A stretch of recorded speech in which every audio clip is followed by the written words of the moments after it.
샬롬. 2024년 6월 16일 성령 강림절 오순절 넷째 주 되는 벌써 한 달이 다 돼가는 그런 시간이 돌아왔습니다. 오늘 말씀은 사무엘상 16장 7절에서 13절 말씀으로 은혜를 나누도록 하겠습니다. 여호와께서 사무엘에게 이르시되 그의 용모와 키를 보지 말라. 내가 이미 그를 버렸노라. 내가 보는 것은 사람과 같지 아니하니 사람의 외모로 보거니와 나 여호와는 중심을 보느니라 하시더라. 이새가 아비나답을 불러 사무엘 앞을 지나가게 하매 사무엘이 이르되 이도 여호와께서 택하지 아니하셨느니라 하니 이새가 산마로 지나게 하심에 사무엘이 이르되 이도 여호와께서 택하지 아니하셨느니라 하니라. 이새가 그의 아들 7을 다 사무엘 앞으로 지나가게 하나 사무엘이 이새에게 이르되 여호와께서 이들을 택하지 아니하셨느니라 하고 또 사무엘이 이새에게 이르되 내 아들들이 다 여기 있느냐? 이새가 이르되 아직 막내가 남았는데 그는 양을 지키나이다. 사무엘이 이새에게 이르되 사람을 보내어 그를 데려오라. 그가 여기 오기까지는 우리가 식사 자리에 앉지 아니하겠노라. 이에 사람을 보내어 그를 데려오매 그의 빛이 붉고 눈이 빼어나고 얼굴이 아름답더라.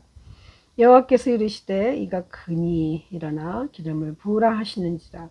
사무엘이 기름 뿔 병을 가져다가 그의 형제 중에서 그에게 부었더니 이날 이후로 다윗이 여호와의 영에 크게 감동되니라.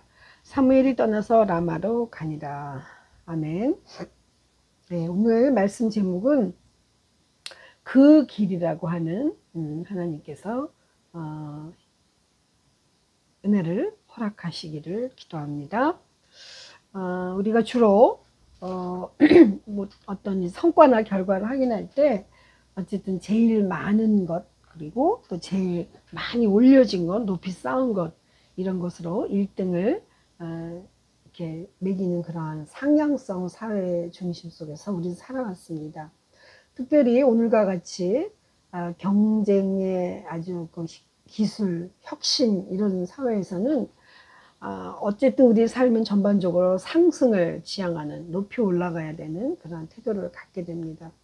결국 인간은 지금뿐만이 아니라 창세 초기부터 바벨탑을 쌓기 시작한 것 이것도 바로 이와 같은 동기가 아니었을까 하는 것입니다. 그러나 바벨탑을 쌓은 결과는 서로 언어가 달라 아무리 높이 쌓았어도 소통이 되지 않아서 결국 무너지고 말아버렸습니다. 또한 교회 이름에도 보면 상승교회라는 게 있습니다. 이것도 똑같이 상향이죠.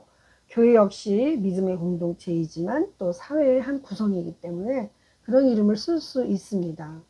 이와 같은 상향성의 생활 방식에서 벗어나는 것을 우리는 생각조차 하기 힘들어서 우리는 그냥 묻혀서 가는 그러한 중심 속에 살고 있습니다. 그야말로 성공을 향한 사다리를 타고 올라가 정상에 다다르는 것을 중심으로 모든 사회구조가 그렇게 되어 있습니다. 우리들의 부모들, 또 우리가 배워왔던 선생님들, 그리고 우리 가족들, 특히 어린아이까지 세상을 처음으로 인식하는 그 순간부터 우리는 많이 먹어야 되고 어떤 업적을 이루어야 되고 만들어야 되고 하는 그런 과업이라고, 그래서 거룩한 인생의 과업이라고까지 가르침을 받고 살아왔습니다. 그리고 인류의 수많은 역사들이 그렇게 기록했습니다. 계급에 숨겨진 상처들이라는 책에서 이런 말이 있었습니다. 우리는 자신의 실패에 대한 책임조차 오로지 그냥 스스로 다 책임을 지도록 하는 훈련을 받아왔음을 여기서 밝히고 있습니다. 더 자세히 좀 말하자면 만약 우리가 교육을 받지 못했다든가 가난하든가 부모가 안 계시다든가 실직 상태 또한 또 불행한 우리의 결혼생활 선천적으로 가지고 있는 질병 장애 이런 것들이 모든 것이 주의 원인이라 이것은 우리가 열심히 노력하지 않았기 때문이라는 것이랍니다. 만약 사실 인생의 실패 속에 오는 그런 고통이 엄청 크매 그것에도 불구하고 그것을 우리 스스로 책임을 져야 하는 그런 죄책감이나 수치심 이런 것들이 얼마나 우리에게 더 큰 괴로움이라는 것을 사실은 우리가 더 먼저 헤아려야 한다는 것입니다. 만약 성공이라는 것만이 자신이 그런 꼭대기에 가야 된다 꼭대기에 가야만 우리 인생이 완성된다라고 한다고 하면 이 성공은 인간 스스로의 야망이지 결코 이웃과 더불어 함께 살려는 그러한 것은 아니라는 것입니다. 그렇다면 우리가 성공이란 무엇인가 한번 생각해 볼 필요가 있습니다. 특별히 여기서 성경에서 말하는 인간을 향한 하나님의 성공 관점은 그러면 어디 있을까라는 것입니다. 우리는 이것에서 많은 기도를 하고 또 질문도 하게 됩니다. 오늘 본문을 보게 되면 여호와 하나님께서는 한 사람을 세울 때 어떤 성공 가능성을 보시고 세우실까 하는 궁금증을 우리는 보게 됩니다. 실제로 보시면 여호와께서는 사무엘에게 이르시되 그의 용모와 키를 보지 말라. 내가 이미 그를 버렸노라. 내가 보는 것은 사람과 같지 아니하니 사람은 외모를 보거니와 나 여호와는 중심을 보느니라 하시더라. 구체적으로 하나님의 보신 관점이 이렇게 나옵니다. 우리는 사람을 외모로 보지만 하나님께서는 중심을 보신다는 겁니다. 그렇다고 하면 하나님께서 보시고자 하는 그 사람의 중심을 어떤 관점에서 볼 수 있는가 우리 궁금하게 됩니다. 하나님께서는 사람을 세우는 과정에서 그 한 사람을 통해 적게나마 구원에 이르는 길을 조금씩 열어가려는 통로가 되고 있기 때문에 그 세우는 과정을 굉장히 중요하게 생각하십니다. 더 구체적으로 말하자면 하나님의 말씀이신 그리스도께서 우리 가운데로 내려오셨고 종의 신분으로 낮은 자리에서 우리와 출발부터 함께 하신다는 것입니다. 즉 하나님의 구원의 길은 말 그대로 높아지는 데 힘이 있는 것이 아니라 낮아지는 데 있는 힘입니다. 하나님께서 성공을 향하여 나아가고자 하는 인간들에게 주시는 그 지혜는 믿음의 중심에 있는 낮추어 복종하는 자들을 선택하신다는 것입니다. 이것이 성공의 비결입니다. 하나님께서는 과거 수세기를 걸쳐서 보잘것없는 사람들을 택하시고 구원의 말씀을 전파하셨고 그 소수의 남은 자들도 택하셔서 하나님의 약속을 성취해 가게 하셨습니다. 맞습니다. 정말 이 지구가 돌아가는 힘은 바로 위로 올라가고자 하는 상향성이 아니라 하나님께서 이 지구를 돌게 하는 그 원심력에 있다고 봅니다. 바로 하나님이 에너지이시고 힘이 되시는 것입니다. 그런데 하나님이 이 온 우주의 주관자이시기 때문에 그분의 마음에 맞게 그 힘이 쓰여져야 한다는 것입니다. 그렇기 때문에 우리는 더욱더 하나님의 마음을 힘써 알아야 된다는 것입니다.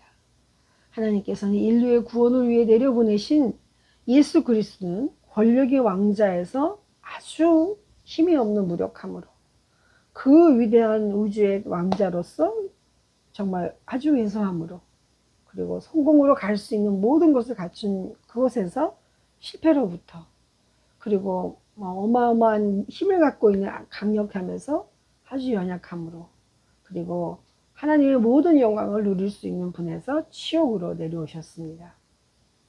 주님의 힘은 전적으로 상향성을 거부하는 삶인 것입니다. 그렇지만 예수님을 따르던 자들은 주님께서 왕자에 앉으시게 되면 자신들의 위치도 달라질까 해서 주님을 흔들어댔습니다.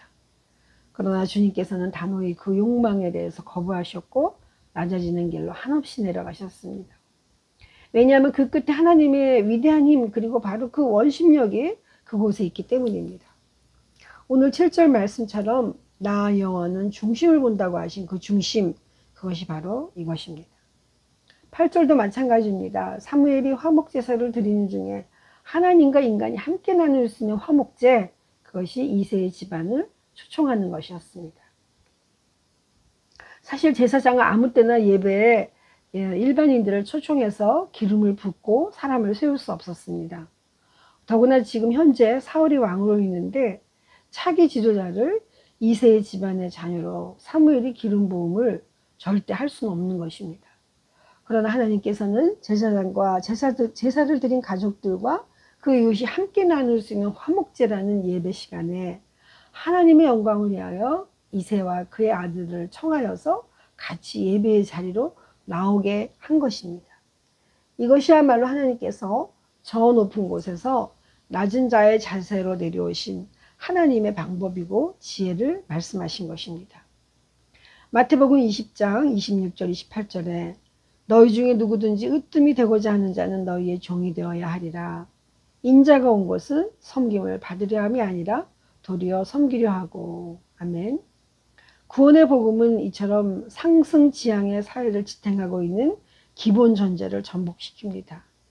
그리고 이것은 충돌을 야기하는 동시에 사회를 뒤흔드는 엄청난 도전입니다.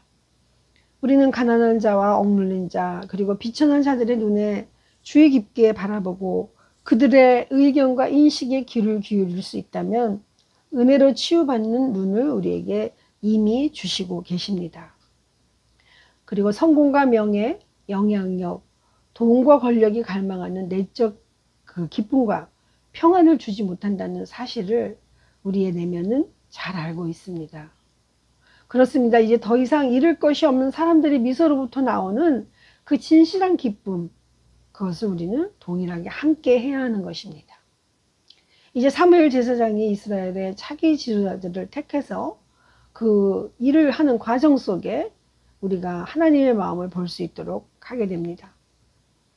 이새가 낳은 아들 7 아들들을 다 자세히 보셨습니다. 하나님께서는 사무엘을 통해 그 7은 아직 아니라고 택하지 않겠다고 하셨습니다. 너희 아들들이 다 여기 있느냐? 라고 물으셨을 때 아직 막내가 남았다고 했습니다. 그런데 그 아이는 지금 양을 지키고 있어서 올 수 없다고 했습니다. 사무엘이 그 이새의 말을 듣고 그렇다면 그를 얘기로 데려오라고 했습니다. 그리고 그가 여기로 올 때까지 우리는 식사를 끝내지 않고 기다리겠다고 다시 약속을 합니다. 왜냐하면 사무엘은 이 같은 과정은 하나님이 하시고 있으시기 때문에 사람이 생각한 그런 과정이 아니라는 것을 확실히 하고 알리기 위하여 이렇게 한 것입니다. 이때 다윗의 아버지 이새는 눈치를 채고 재빨리 아들을 데려옵니다. 12절에 보시면 이에 사람을 보내어 그를 데려오매 그의 빛이 붉고 눈이 빼어나고 얼굴이 아름답더라. 여호와께서 이르시되 이가 그니 일어나 기름을 부으라 하시는지라. 아멘. 이 부분을 사무엘상 13장 14절에서 다윗은 여호와의 마음에 맞는 사람이라고 이렇게 표현했습니다. 즉 그는 대장부처럼 늠름하게 생기기보다는 그와 반대로 총기가 있고 초롱초롱하며 외면뿐만이 아니라 얼굴을 통해서도 아름다운 내적 인품을 묘사하고 있는 것입니다. 이제 사무엘은 하나님께서 크게 감동하여 다윗을 향해 기름을 부으라는 말에 순종합니다.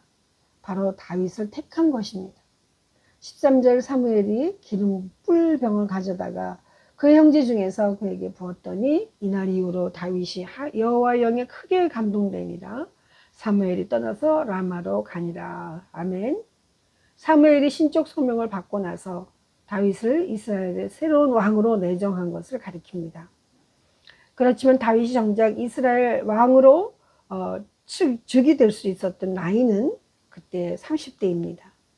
그리고 그가 어른들의 모임에 참석하지 못할 정도로 보였던 것은 아마 기름 부음을 받을 당시에는 20세 미만이 아니었을까 하는 것으로 보고 있습니다.